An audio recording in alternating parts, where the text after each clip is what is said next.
My name is Rahul Bhatia. I'm an engineer by profession. I have a question that has been in my mind for quite a while now. The Noble Quran says, let there be no compulsion in religion. That's point number one. And point number two is that the punishment for a Muslim who wants to come out of Islam, God forbid, is death punishment. According to me, this signifies a virtual compulsion in the mind that this is the punishment which will be given to me, so hence I cannot do it. And this kind of, I just need some clarification. I'm sure there is a clarification on this point. That's a very good question.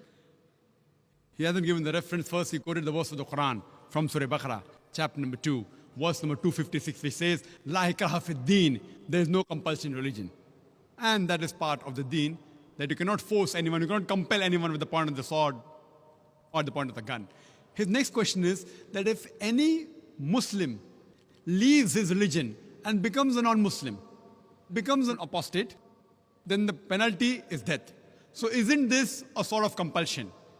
Before I give the answer, I would like to mention that every country has its own law, its rules and regulation. And most of the countries, one of the highest punishments is for treason. For example, if a person is working in the army and if he leaks the important thing of the country, all the vital points and the information to the enemy, it is called as treason.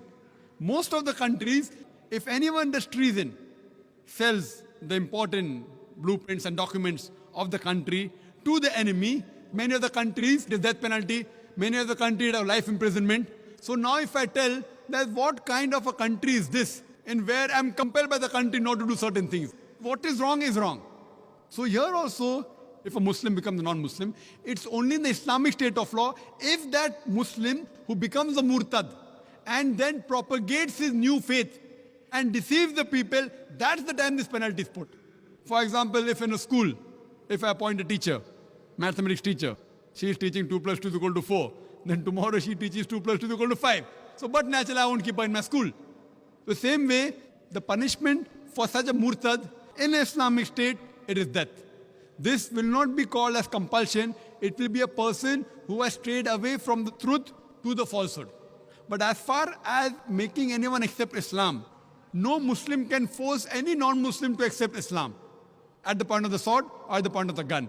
What we have to do is we have to convey the message. If you like it, you accept it. If you don't like it, no problem. Our job is to convey the message. It's mentioned in the Quran, Surah Ghashiyah, chapter number 88, Fazakir Naik Muzakkir. Our job is to deliver the message. We have to deliver the message in the best way, with hikmah and with husna, with most beautiful preaching.